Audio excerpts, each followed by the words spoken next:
Well, was it fact or fiction? We test the Da Vinci Code myth tonight at 8. But first on 5, we're in Florence as Brian Sewell continues his grand tour.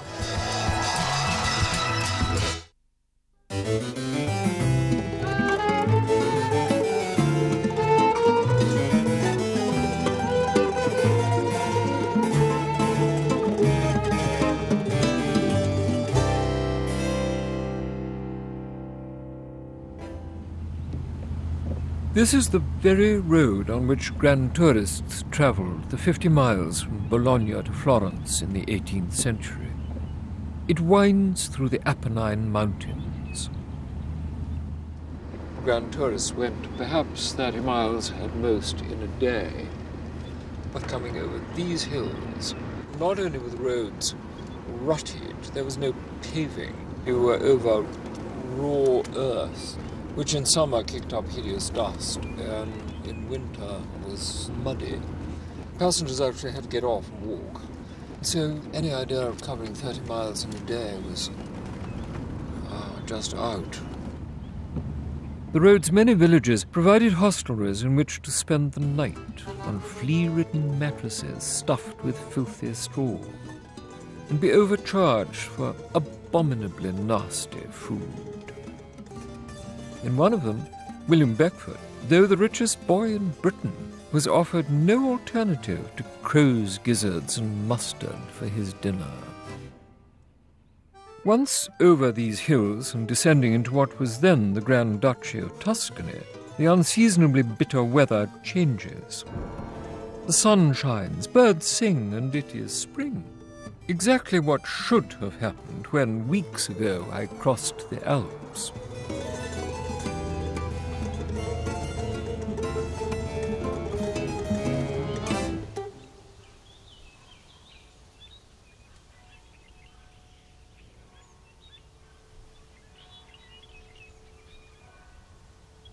Turin, Milan, Cremona, Bologna, great cities all, but they pale into insignificance compared with Florence.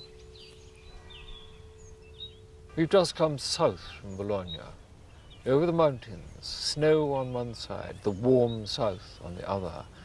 As you crest the hill at Fiesole, you see spread before you in a saucer valley the great city of Florence.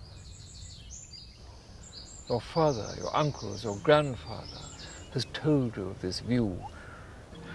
You cannot imagine it. Only when you see it do you realize how beautiful it is. As one young grandee put it, if I see nothing else in Italy, my journey is repaid by this one glorious sight. From Fiesole, the young lord's carriage clattered down into the city that rivaled Rome as the most important cultural site in Italy. Byron declared himself drunk with its beauty. Florence was the birthplace and burial place of Michelangelo, the greatest artist of the Renaissance. It was the city governed by the Medici, the family that had grown from pawnbrokers to grand dukes, become cardinals and popes. And it was the city in which Horace Mann, British envoy to the Medici, kept open house for British visitors. The building that dominates all views of Florence is the Duomo, the cathedral, that with its freestanding baptistry and bell tower we now see as a great monument of the early Renaissance. But the grand tourist had scant interest in anything so early. Contemporary architecture and the ruins of ancient Rome were his educated and acquired tastes, and he visited the Duomo not as a work of art, but as a curiosity. No part of it was more curious than the dome, the engineering masterpiece of Filippo Brunelleschi, who died in 1446, whose great monument this is. The diameter was too great for any scaffold, and no one quite knows how, without it, he constructed this unique dome. Getting narrower.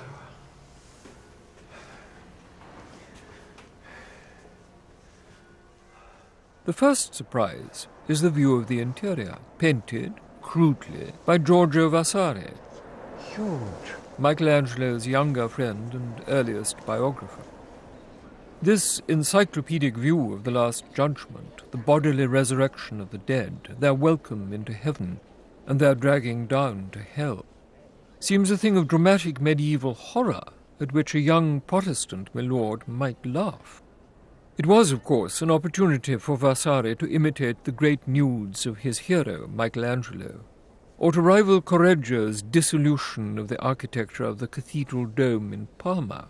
But in both he failed utterly. The anatomy of his striving figures artificial, his expressions and sub-narratives grotesque, all ranged in concentric rings about the dome, an old Florentine convention. Vasari's most grandiose work reveals how weak he was. When Brunelleschi built the cathedral, we had no idea how he was going to put the dome on, and he managed to do it without building a timber framework. And he worked out a system of concentric circles of bricks, each changing very slightly the angle as they get further in. And so to climb up the inner skin of the dome, you have to bend your head to accommodate the sloping, increasingly sloping angle of the outer skin of the dome. Very strange experience.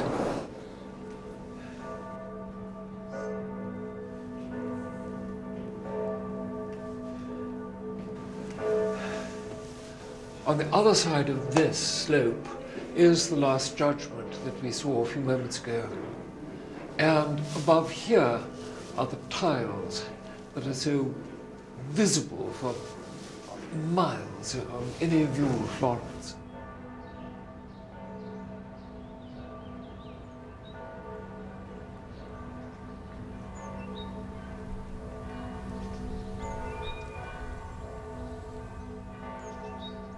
How did Brunelleschi do it? We still don't know. And everybody assumes that Brunelleschi sat down and worked it out and then did it. My supposition is that he did indeed work some things out with a pen and drawings, but that it's an ad hoc solution to every point. And I think that Brunelleschi was up here every day while the dome was being done. He knew precisely what he was doing. He would look at something and say, that is likely to split unless we lay the bricks this way in a rising herringbone. If we look up here, right up to the top, and you can see the people at the apex of the dome, we shall go on.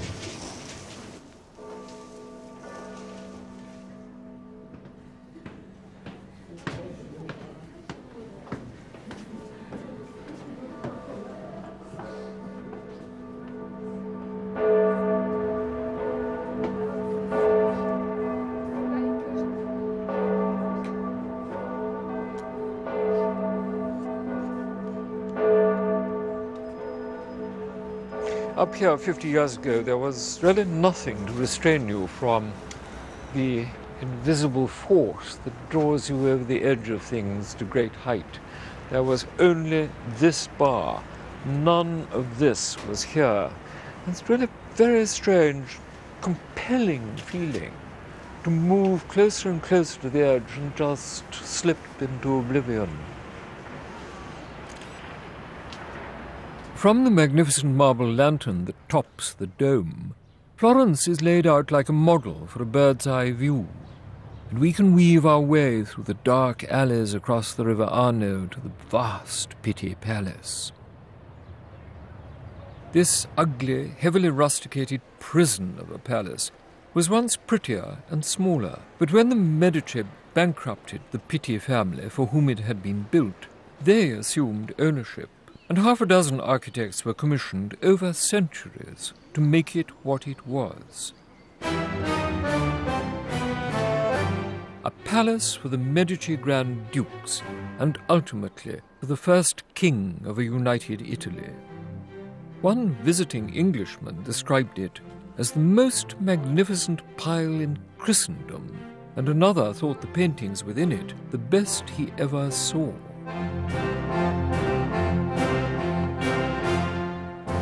Raphael, Titian, Correggio, Rubens.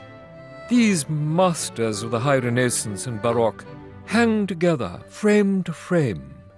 But you will look in vain for Fra Angelico and Botticelli, for these early Renaissance painters were out of fashion in the 18th century, and to the taste of neither the Grand Dukes nor the Grand Tourist.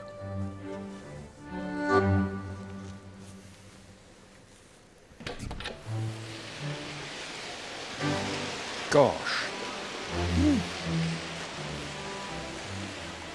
Well, now I know why Louis XIV built Versailles.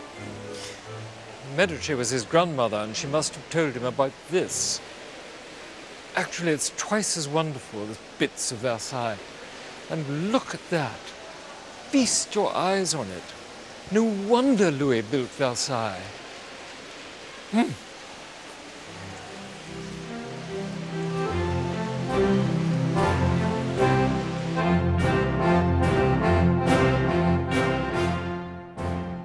You've seen the grandeur of the Pitti Palace from outside. You've seen the grandeur of the Pitti Palace within.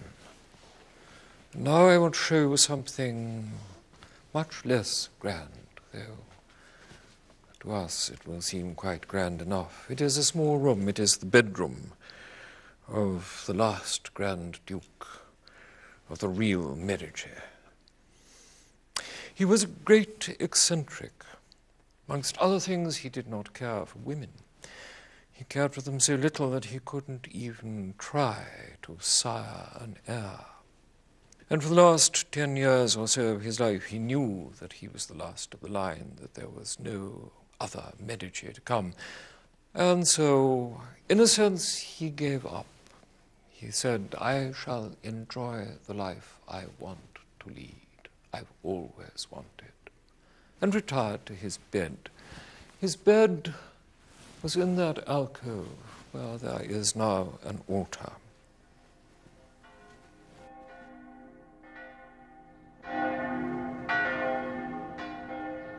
He woke at midday, the clocks of Florence chiming long. And in at that very moment, through that door, came a donkey bearing panniers of fruit, peaches and grapes. And the languid hand of Gian Gastone would reach out of his bed, still half asleep, and pluck a peach from the basket, and juice dribbling down his chin, make breakfast of it. Nothing much else happened for another 5 hours.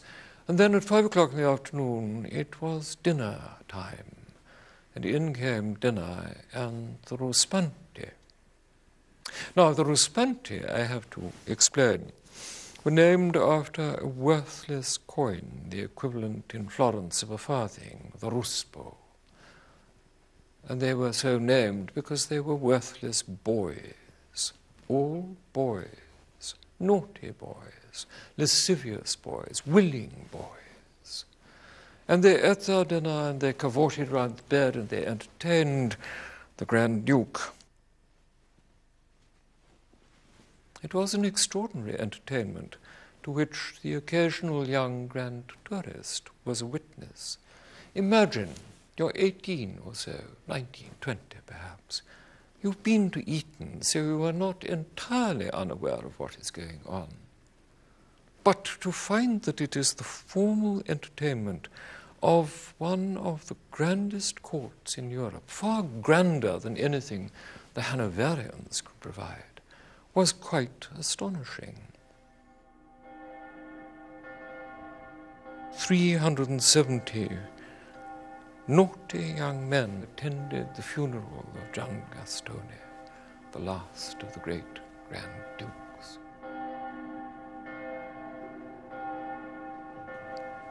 Not much lamented by the people of Florence, but lamented by the odd visiting Englishman, one of whom said that it was a tragedy that the last of the educated Medici had gone, because it meant that Florence declined, mouldered into a state of nothingness when it had once been powerful and wonderful.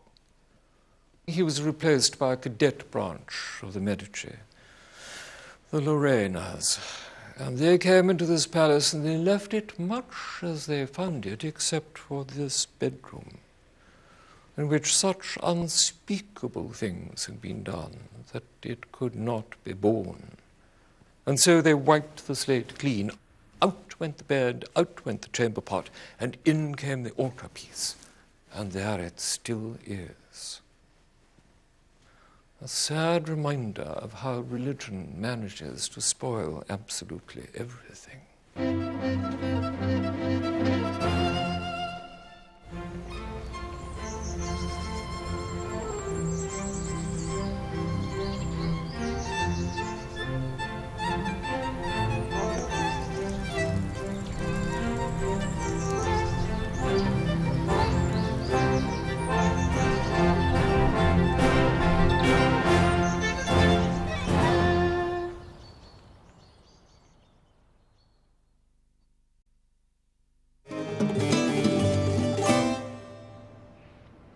Florence lies astride the Arno, much more to the north than to the south, just like London in the 18th century.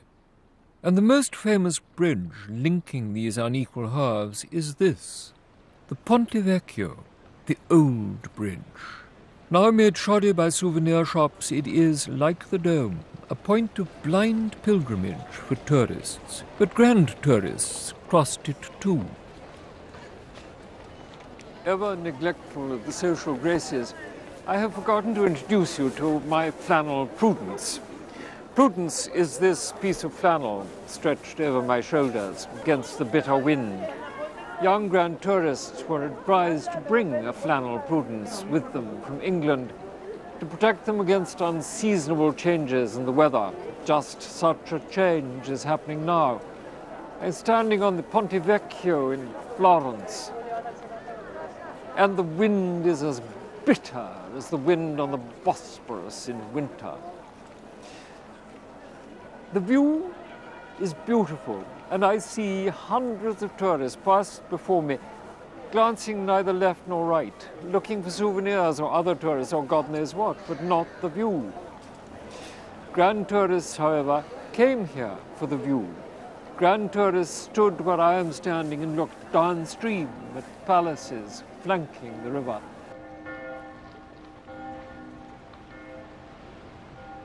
The bridge is part of the covered way that once connected the Pitti Palace with the offices of the Medici. How the pawnbrokers had flourished. We in the world now know these offices as the Uffizi, the great museum of Florentine and other paintings, commissioned, bought, taken as pledges perhaps by the Medici, and either unfashionable or too many to be hung in their living quarters in the Pitti Palace. For all the travails and discomforts of the journey so far, there was one magnificent compensation. It was this room, the Tribuna, in which the Grand Dukes of Tuscany had their great collection of paintings and antique sculpture. In this room there were crowded frame to frame paintings by Rubens, Rene, Raphael by the half dozen. Most of the pictures have changed, and our impression of the room as it was at the end of the 18th century is formed largely by a painting done by Johann Zoffany late in the century. Here is Horace Mann, the presiding genius of English visitors to Florence, the man who could have organized such a gathering of tourists. And they are all having a debate, poking, prodding, touching things. And the main debate was over a picture that isn't in this room, but I shall take you to it in a moment. A petition called the Venus of Urbino, a young woman stark naked, lying on a bed. The debate was whether, as men excited sexually by art, they would rather take the Titian girl to bed or the Medici Venus. The Medici Venus usually won the debate. They thought the front of her beautiful, but one tourist said, however beautiful you think her breasts, go round to the back and look at her buttocks, for there you will see a bottom as defies imagination.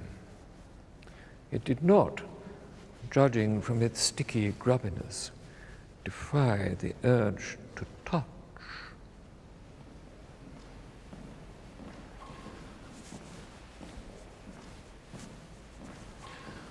Just look at Titian's Venus. She is no goddess, but a girl of 17.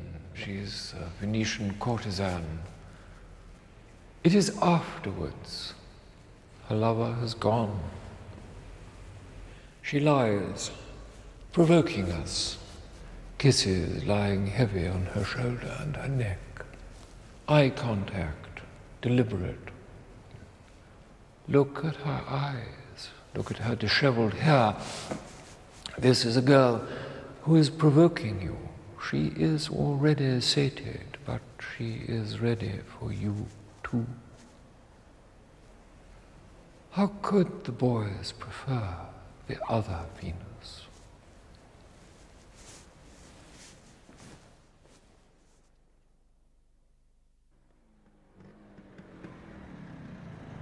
This is where the English love affair with Tuscany began.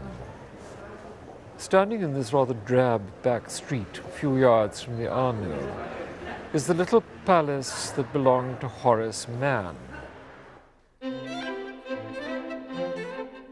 Horace, staring at Titian's Urbino Venus, was British envoy to the Medici for half a century, a genial host who kept open house for British visitors, and when too many came, trained his servants to run 4 hotels, furnished in the English manner, chamomile tea supplied.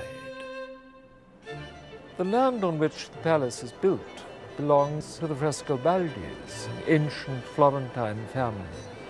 And I'm about to discuss old Horace with the Marchesa. The Marchesa took me at once into the garden, where she is attempting to recreate the grottos and secret places that were the delights of Horace's day.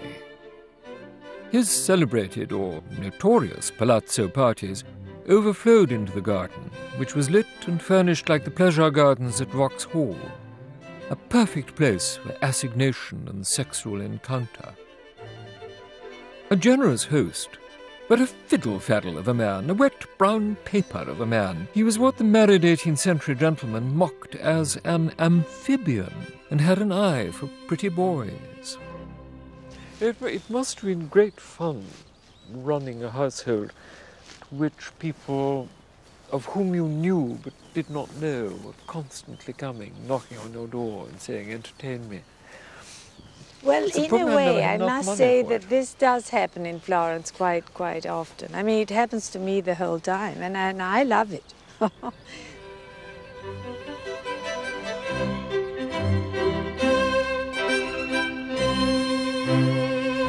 I think possibly like many people who are expatriate, he actually needed the constant feeding of people from England so that gossip could flow in both directions. In both directions, sure.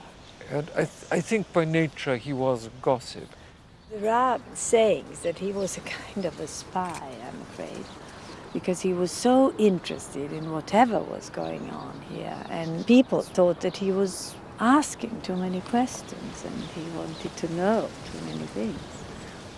Horace was indeed a spy, reporting to Hanoverian masters the activities of exiled Stuarts, and bonny Prince Charlie himself lived in Florence for a while and attracted many British sympathizers.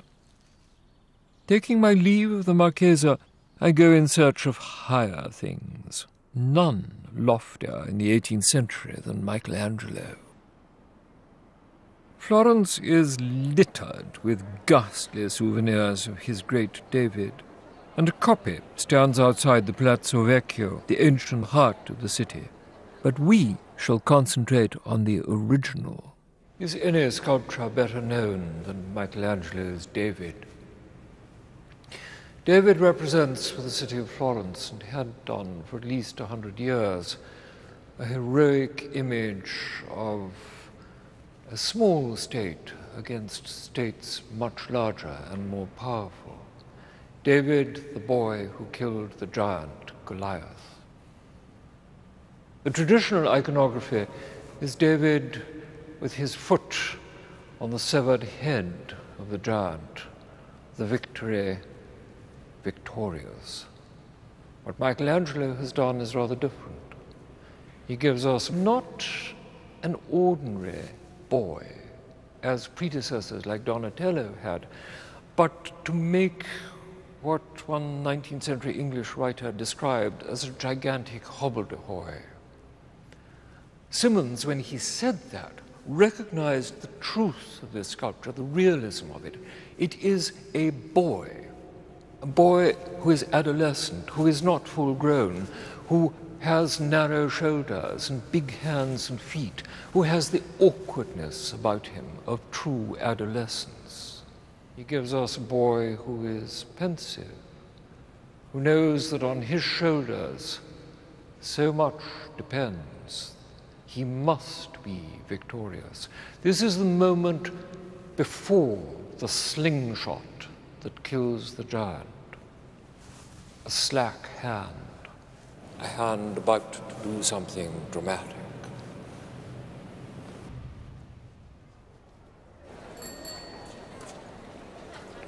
The David for centuries stood here, in the great loggia on the right, that is now wrapped in plastic, really resembling a work of contemporary art. This is where the grand tourists saw it. But some 100 years ago, showing signs of pollution, it was moved to the Academia. As a result, it risks becoming a sterile museum piece, its marble muscles mortified without the nourishment of changing sunlight. It's flattened by the light. You're not urged to go round it. There's nothing we can do about that, but we can show you how grand tourists looked at it.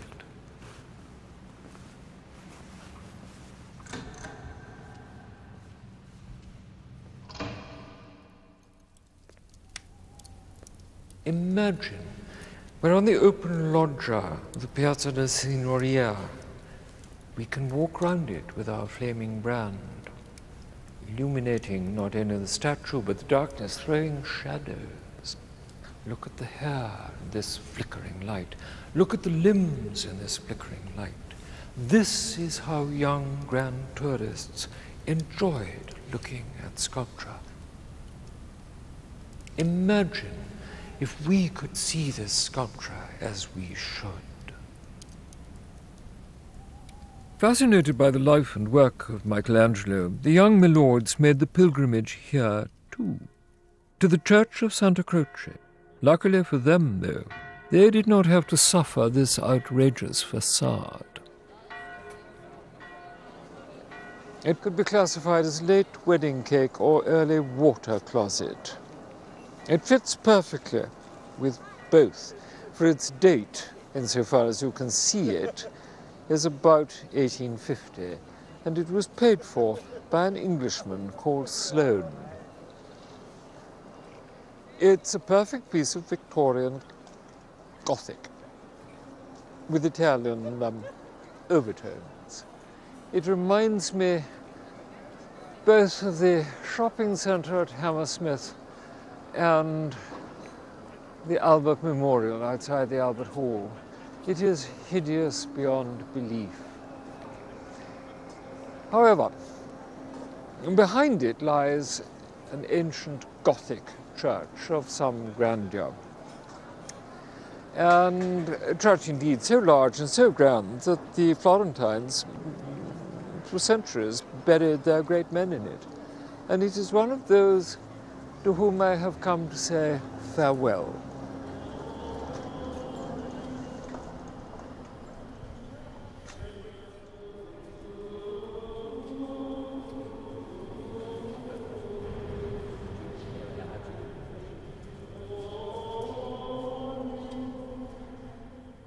Machiavelli is here, Bruni and Alfieri too, and Dante is honoured with a monument.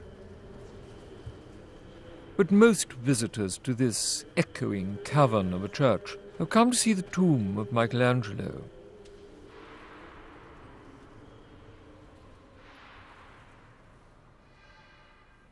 He is buried here in a tomb designed by his friend and biographer, Giorgio Vasari. Vasari should have known better. It is a terrible tomb. It is topped by a rotten piece of painting by Naldini. The bust of Michelangelo is a copy of a copy of a copy of a bust of Michelangelo. Below it, there is a sarcophagus with 3 figures that represent painting, sculpture, and architecture. They are so bad, they make me angry. Michelangelo is the greatest of all artists. In the David, in the Accademia, we saw what he did when he was very young.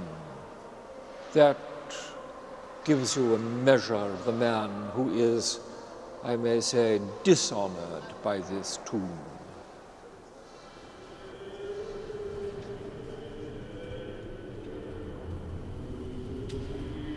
I should, perhaps, be sorry for Vasari. Michelangelo, long before, had set such an example in the art of the funerary monument as could never have been equalled. He designed a chapel for a pair of Medici dukes, a complex harmony of architecture, exquisite in detail, mathematically proportionate, and in it set tombs, effigies and sculptures that have echoed down the centuries, even into my lifetime. I came here as a student 50 years ago, and as a student had certain expectations which had been generated by much poring over photographs. Young grand tourists did not have that advantage. Both of us, I think, were surprised, I by the inadequacy of photography, and the young grand tourist by the magnificence that is revealed as one goes through this door.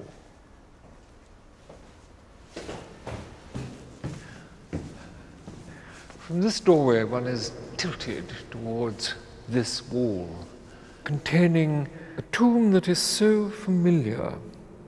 It's Giuliano de' Medici, a man portrayed here as one of fierce activity, a military man. The head comes from the David, an ideal in Michelangelo's imagination. Giuliano de' Medici is flanked at his feet by night and day. For this Medici, things were either black or white. They were positive. They were dark or light. For the other Medici, it's rather different. Here you have a man of poetic and philosophical inclinations. Michelangelo does that extraordinary thing of giving him a magnificent headdress and shadowing his face. The hand goes to the mouth. You hardly see what he looks like. And at his feet, you have the half times, dawn, not daylight. You have evening, not darkness. And constantly surprised by Michelangelo. He can be as familiar as an apple or an orange, and you suddenly see him anew, and things happen. You see him with the eyes of Rubens. You see him with the eyes of all the great painters who came into this room. They sat on the floor with their sketchbooks on their knees and drew these figures. These figures influence for centuries the development of the history of art. You are in a key moment in the history of sculpture, the history of painting, the history of architecture.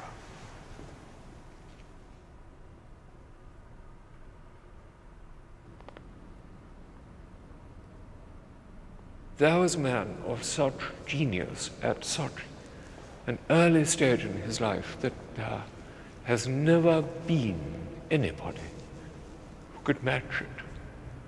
not Raphael. Raphael was an affected weakling compared with Michelangelo. Leonardo was a genius who wasted his time on fripperies and achieved nothing, painted a dozen pictures at best, and has left us lots of drawings, but no great works of art. Michelangelo knew what he was doing and did it. Michelangelo had such a sense of purpose and yet was a man of extraordinary imagination and could write poetry and be affectionate to both men and women in an ideal sense. I think he was a driven soul, but it was a soul imbued with genius.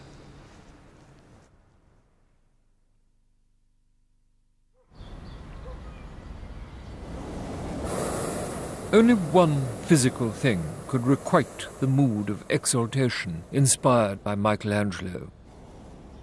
Those who have flown in a balloon have experienced the sudden separation from the clamour all about us on the ground, the solitude, peace. Only they will know exactly what I mean.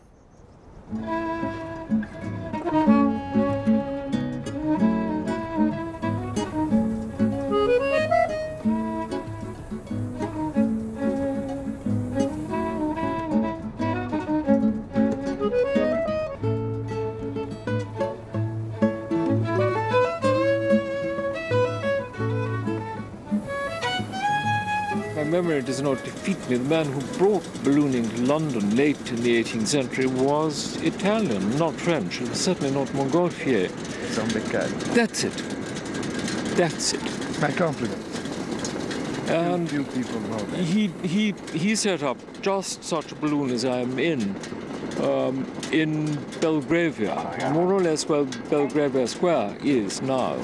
And off they went towards Hyde Park with a very, very fat Englishwoman in the basket. She was so fat, she defeated the flight. Exactly. It's true. No, my great compliment.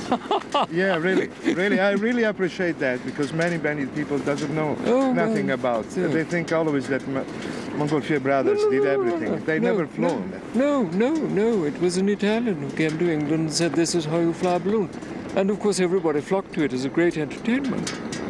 So in the later part of the century, when grand tourists came to Italy, this was quite possibly something that they sought out and tried to do. So flying over Florence is not as mad as it may seem.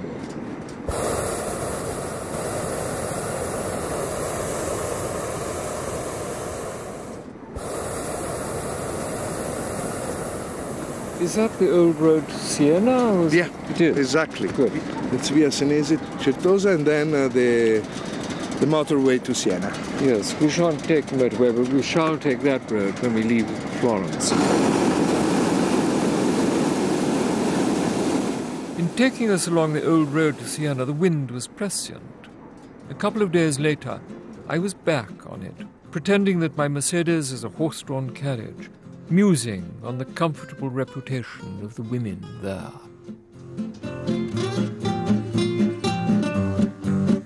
And stay with us as Brian Sewell also helps separate the facts from the fiction as we examine the Da Vinci Code myth in just a moment.